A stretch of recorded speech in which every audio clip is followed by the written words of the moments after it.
apa yang kita lakukan jangan cepat minta balas. Betul. Karena balas membalas itu bukan urusan kita. Betul, Pak. Urusan yang Di atas. nah itu dia. Papandiran santai. Assalamualaikum warahmatullahi wabarakatuh. Waalaikumsalam warahmatullahi wabarakatuh. Kita berpandiran santai di podcast Kantor Berita Antara Banjarmasin atau Pasar. Nah, hari ini luar biasa pulang lah. Kita ketemu dengan seorang milenial ganteng orangnya. Aduh, siapa nggak namanya siapa? Dendi Pak panggilannya Pak. Apa? Dendi. Dendi. Waduh, kayak Dendi lah. Aku nih kalau sungai ini ngalih kalau yang Dendi itu aja. Dendi Primanandi nama panjang ulun, tapi asli Dendi. orang Banjar Pak. Dendi Prima Nandi. anak pertama Pak. Anak pertama lah. Ada makna kah itu namanya tuh? Jadi Prima itu kan anak ke-1 gitu Pak. Oh. Nandi itu nama abah lor mama Pak. Oh, biasa nih kreatif nih namanya ini. Bisa digabung-gabung satu keluarga satu nama. Aslinya dari orang Banjar juga. Asli benar Banjar Pak. Lahir tanpa bila. 91. Jadi sekarang berapa tahun? Pas kepala 3 Januari kemarin Pak. Oh, kepala 3 tapi rasanya dibandingkan aku kayak sebanding ya lah. Dikira ya lah.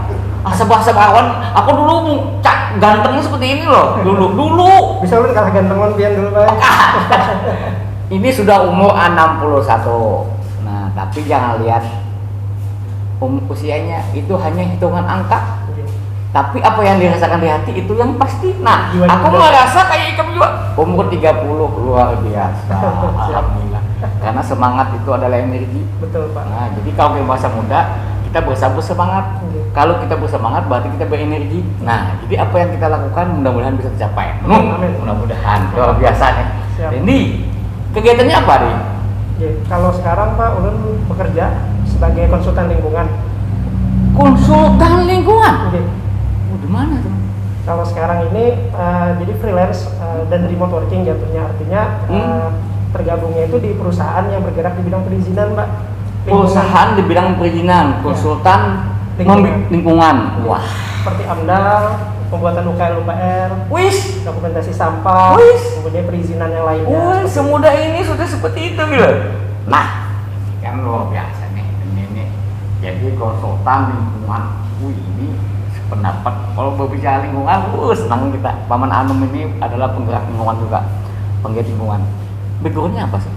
Backgroundnya S1-nya teknik lingkungan Pak. Lingkungan di Banjarmasin di Banjarbaru di Unlam. Berdulam. Jadi S2-nya ngambil di ITB Pak. ITB? Sama teknik lingkungan. Luar biasa.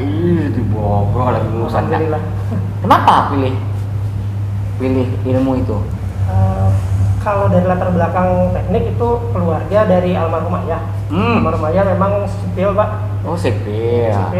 Kemudian waktu saya sekolah di Aliyah di Pondok Pesantren waktu itu di Jawa Barat, sering tuh ikut kegiatan kayak bikin bokasi itu Pak. Bokasi itu yang dari kotoran hewan itu bisa jadi pupuk kayak gitu. Sudah ada kegiatan itu dari Aliyah itu saya aktif ikut. Kemudian langsung terpikir memang bimbang waktu itu pengen jadi kedokteran, ikut di kedokteran, kuliah atau mungkin teknik lingkungan gitu Pak. Nah, memang waktu itu galau Pak. Kalau di teknik lingkungan saya kan sudah lama di Jawa Barat gitu kan, dari SMP sampai SMA lah. Oh gitu ya. Kalau nanti langsung kuliah lagi ya mungkin nggak bisa balik ke Banjar nih gitu. Nah, ternyata alhamdulillah di Banjar ada fakultas teknik lingkungan baru buka dan ulun angkatan kedua Pak. Oh di sini dulu namanya itu. Angkatan kedua. Wah ini luar biasa. Menurut kamu berbicara soal lingkungan ini yang seperti apa? Kalau melihat kondisinya itu ulun bisa katakan pelik Pak sekarang. Sangat pelik. Nah, ayo lingkungan kuliah anak muda sangat pelik. Anak muda aja bilang pelik, apalagi kita yang tua. Kenapa? Karena melihat Pak dari sampai hari ini gitu, kita melihat kondisi sanitasi kita Pak, berbicara negara saja Indonesia gitu ya, sebelum Banjarmasin masih banyak kita dapati yang orang-orang itu BAB di sembarang tempat pertama, kemudian masih di sungai, bikin jamban yang seharusnya itu sudah nggak boleh lagi Pak. Nah, lalu sampah, kita lihat sampah, undang-undang persampahan sudah dibuat, peraturan sudah ada, tapi sampai hari ini kita lihat dampaknya langsung secara kasat mata saja seperti banjir masih terjadi. Dan baru-baru ini kan kita mengalami musibah Pak yang kemarin luar biasa. Banjir yang luar biasa terjadi. Nah, ayo bayangkan aja sanitasinya jelek katanya. Anak muda yang bilang jelek loh. Padahal atau sungai itu adalah barometernya sebuah kota, ya kan? Gitu. Dikala sungai itu bersih, maka tata kelola itu sebuah kota itu baik. Tetapi kalau sungainya jelek, sanitasi jelek, berarti tata kelola itu juga jelek. Sebuah kota itu jangan ngomong apa-apa, kita lihat sungai aja kan. Ya, Nah, betul, Pak. lalu untuk menciptakan lingkungan yang bersih ini apa yang sudah dan dilakukan? Berangkat dari pengalaman sendiri Pak, mengupayakan ya istilahnya kita sebagai seorang individu ya gitu Pak, seahli apapun kita, tapi tanpa adanya campur tangan dari masyarakat secara langsung, kemudian kita tidak patuh pada aturan pemerintah, pastinya sia-sia gitu Pak. Nah itu dia, ya. Jadi kita memang perlu bekerja sama, duduk bareng seperti ini gitu, dan saya senang sekali bisa ketemu Bapak gitu kan, artinya kita sama-sama yang memiliki satu pikiran gitu Pak, satu minat, dan artinya bergerak dari hati gitu. Nah itu dia, saya senang kalau milenial sudah ngomong ini. Dia tahu ternyata kita ini dari Forum Komunitas Hijau. Dia tahu, dia ternyata mencermati juga Forum Komunitas Hijau itu. Saya kebetulan udah gabung loh Pak. Sudah gabung Facebook katanya di Facebook di Forum Komunitas Hijau. Berarti dia memang sudah cinta lingkungan banget. Nah lalu apa yang sudah kamu lakukan itu apa? Maksudnya kayak seperti kamu tadi cerita ada tentang bank sampah. Ya. Apa ya? Coba cerita dah. Ya. Jadi di samping pekerjaan gitu Pak, saat ini berharap sih istilahnya pengen bisa bikin suatu kenangan hidup gitu Pak. Kenangan hidup yang saya tahu ini nggak ada gajinya, nggak ada insentif apapun gitu, dan tidak ada yang nyuruh gitu. Tapi saya pengen bisa berkarya satu kali langsung hidup, jadi nanti punya kenangan di masa tua gitu Pak, dan bisa diteruskan harapannya ke masa muda, ke generasi muda. Jadi saat ini lagi bikin program Banua Green Masjid namanya Pak. Apa? Banua Green Masjid. Banua Green Masjid. Masjid yang berwawasan lingkungan. Artinya dia ingin menciptakan masjid yang berwawasan lingkungan. Kenapa kamu pilih masjid? Jadi, pertama kita melihat pesan-pesan lingkungan itu sudah cukup banyak disampaikan pegiat Di luar pada itu ya. Ya. Tapi di sini ada yang mungkin perlu istilahnya optimizer lah Pak. Istilahnya itu perlu dorongan lebih kuat. Kira-kira nih kalau orang ada bak sampah, kenapa kok nggak banyak yang nabung gitu misalkan gitu. Di satu tempat ada yang nabung banyak nasabahnya, tapi di tempat lain kok nggak banyak yang nabung. Padahal sampah juga nggak kalah banyak di daerah itu gitu. Nah akhirnya saya berpikir, saya coba kalau misalkan kita dari dibalik yang tadinya mau nabung sampah itu mau cari insentif, gimana kalau dibalik cari amalnya dulu baru insentif pasti mengikuti. Karena bank sampah udah pasti dapat duit gitu. Wah, konsepnya luar biasa. Cari amalnya dulu gitu kan. Betul Pak. Baru insentif. Jangan berpikir insentif dulu. Karena gini, apa yang kita lakukan jangan cepat minta balas. Betul. Karena balas itu bukan urusan kita. Betul, Pak. Urusan yang Di atas Pak. Nah itu dia. Betul. Saya suka kamu gitu. Nah, di mana yang lokasi itu? Ya, saat ini sudah ada 3 bank sampah masjid. Jadi dari gerakan itu sebetulnya Banua Green Masjid ini tidak hanya fokus di sampah saja. Pertama Pak, kalau boleh cerita sedikit ya Pak, jadi ada jangka panjang dan jangka pendek. Maksudnya? Ya terus. Ya, jangka panjang itu kita mau nantinya melakukan recycle atau daur ulang air wudhu misalnya Pak. Itu di masjid Pak. Kita mulai dakwah itu Pak. Kemudian nanti recovery energi Pak. Misalnya penghematan energi kan AC di mana-mana sekarang masjid udah mulai banyak yang pakai AC. Artinya gimana caranya ya nanti energi ini bisa kita hemat Pak dengan misalnya recovery energi AC nanti untuk listrik seperti misalnya. Kemudian minyak oli bekas, minyak jelantah itu bisa jadi bahan bakar seperti itu. Nah, itu dakwahnya kita mulai dari masjid gitu Pak. Itu jangka panjang. Jangka panjangnya. Jangka panjang. Nah, jangka pendeknya ini yang kita mulai coba bank sampah. Bank sampah dulu. Kelola sampahnya. Nah, seperti saya itu. kepingin dari yang jangka panjangnya tadi itu. Bagaimana air wudhu didaur ulang bisa jadi air wudhu lagi? Kalau untuk air wudhu lagi sebetulnya Nggak masih kondisi fikih ya Pak. Ya, tapi fikihnya. setidaknya yang kita pastikan secara kualitas sudah sama seperti air ledeng. Nah, bahkan mungkin bisa lebih bersih Pak. Nah, Kualitas. air wudhu bisa digunakan untuk kebutuhan yang lain, tapi bukan untuk wudhu ya. Tetapi katanya itu bisa lebih bersih pada air ledeng. Betul, bisa siram tanaman nanti Pak, atau Bisa. kebersihan masjid gitu kan. Kita siram-siram lantai daur masjid. ulang. Itu pernah tahu di mana kamu? Selama kuliah Pak, jadi belajar Pak. Iya, uang kuliahan kata kau ditandingi dah, tahu Masih belajar nih Pak, gitu Pak. luar biasa. Masih S2-nya dia tadi di TV ya? S2 di ITB alhamdulillah. Iya.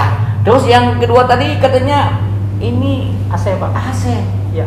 Jadi Maksudnya seperti apa lagi? Coba Ya. ulangi lagi deh. Jadi recovery energi ini sebenarnya tidak terbatasannya AC ya Pak. Misalnya dari sampah Pak. Sampah ini kan selama yang kita tahu bank sampah kita hanya tahu nabung bagi nasabah. Nah, kita mengelola misalnya plastik gitu Pak. Plastik itu kan bisa didaur ulang lagi jadi bahan baku plastik. Tuh. Nah, artinya plastik daur ulang. Tapi sebetulnya Pak, sampah-sampah itu bisa jadi energi Pak, jadi bahan bakar lagi. Betul, itu udah tahu. Tapi yang maksudnya yang AC tadi, AC. Ya, kalau yang AC tadi recovery energinya penghematan penggantian CFC-nya itu Pak. Jadi kan gas CFC itu seperti ya styrofoam dan itu salah satu penyebab satu dari 6 gas rumah kaca Pak yang menyebabkan global itu warming. terlalu tinggi ilmunya kan kalau nyambung lagi aku udah itu terlalu tinggi ilmunya Dan memang masih sulit dilakukan Pak karena keterbatasan fasilitas teknologi kita. Wow. Tapi di luar negeri itu sudah bisa. Sudah mulai ya. Nah itu dia. Nah kita jangan ketinggalan soal keramahan lingkungan ini. Tapi sebenarnya kalau saya bisa boleh saran, namanya bangunan itu masjid kah apa gedung kah? Kita kalau bisa jangan pakai lampu tapi terang. Ya. Jangan pakai AC tapi dingin. Betul. Itu Bikin ventilasinya bagus gitu Pak ya. Jadi semua jadi terhemat, energinya terhemat, batu bara terhemat. Ya. Apa perlu pakai solar cell? Iya Nah, betul. itu maksud saya seperti itu. Apapun gedungkah apakah gitu kan. Nah, itu maksud saya seperti itu. Kita berharap, nah ilmu yang kamu dapat dan semangat yang kamu dapat ini bisa kamu tularkan ke generasi milenial yang lain. Amin, Pak. Apa yang sudah yang kamu lakukan untuk milenial yang lain? Sebetulnya untuk gerakan di lingkungan ini minat saya itu sudah dari tadinya cerita waktu SMA itu kan lihat vokasi tadi Pak. Ya. Kemudian waktu kuliah S1 di lingkungan sudah mulai aktif Pak bikin gerakan komunitas. Apa itu tulisnya itu? Jadi yang pertama waktu itu ikut Duta Lingkungan Hidup. Duta Lingkungan Hidup di mana? Di Banjarmasin, Oh, di Banjarmasin. Kalsel sampai Kalimantan regional. Waktu itu. Duta Iya. jadi Duta Lingkungan. Iya. Itu pemilihan kan dulu enggak? Waktu itu pemilihan Pak Pemilihan yang dari Pemko itu kah? dari Pemko, provinsi sampai ekoregion Kalimantan. Wih, kamu masuk mana situ? Ya di juara Pak. Wih, mantap, pantas aja kamu, ya, luar biasa. Jadi memang dari setelah itu saya berpikir kalau memang itu kan jabatan setahun Pak sebetulnya. Iya. Setahun sampai 2 tahun lah paling lama gitu. Iya. Tapi saya berpikir kalau hanya secara jabatan terus saya nggak bergerak lagi ya itu nggak ada gunanya gitu Pak. Itu dia. Hanya seremonial aja gitu kan, hanya memangku jabatan. Nah, itu menurut saya itu sayang gitu ya. Iya. Artinya saya berpikir supaya bisa meneruskan apa yang sudah dilakukan teman-teman gitu ya dari angkatan kami misalnya sampai ke angkatan berikutnya. Saya bikin Pak namanya itu GAA Banjarmasin Pak. Apa itu? GAA Banjarmasin singkatannya Green Ambassador Association. Wih, Banjarmasin. sudah jalan? Sudah jalan Pak dan sudah hampir lebih dari 10 tahun. 10 tahun? Ya. Wah, ini kamu harus itu yang maksud kita publikasikan terus supaya itu bisa memotivasi, menginspirasi, mengedukasi milenial. Kita ingin Banjarmasin ini banyak milenialnya yang cinta lingkungan loh. Amin, Pak. Kami ingin seperti FKH sendiri, kami masuk ke sekolah-sekolah karena ada 200.000 generasi muda yang kita kalau bisa ini menjadi generasi emas. Karena biasanya yang muda ini kalau negur orang tuanya itu lebih efektif ketimbang orang tuanya negur yang anak mudanya. Itu biasanya nggak berhasil biasanya. Kita coba balik. Takut mau negur gitu ya. Nah, kita balik. Alhamdulillah ini Dendi salah seorang penggiat lingkungan. Ini kita berharap seperti Dendi ini banyak lagi Dendi yang lain yang bisa memotivasi, menginspirasi, mengedukasi masyarakat supaya kita jadi cinta lingkungan. Karena lingkungan itu adalah segala-galanya. Buat apa kita memiliki jembatan yang hebat? Buat apa kita memiliki gedung yang mewah? Tetapi kalau tidak ada air, tidak ada oksigen, untuk apa? Makanya kita lingkungan adalah segala-galanya. Pembangunan yang sesungguhnya tuh dikala lingkungan itu lestari, bujur enggak? Betul sekali. Nah itu dia. Inilah pemandiran santai kami bersama seorang milenial yang ganteng, yang gagah. Waduh, pecinta lingkungan lagi. Inilah Mas Dendi. Makasih Mas Dendi. Terima kasih banyak Pak. Jangan bosan-bosan ngajarin kita yang anak muda ya Pak. Terus kami bisa berbagi juga. Iya. Inspirasi. Assalamualaikum warahmatullahi wabarakatuh.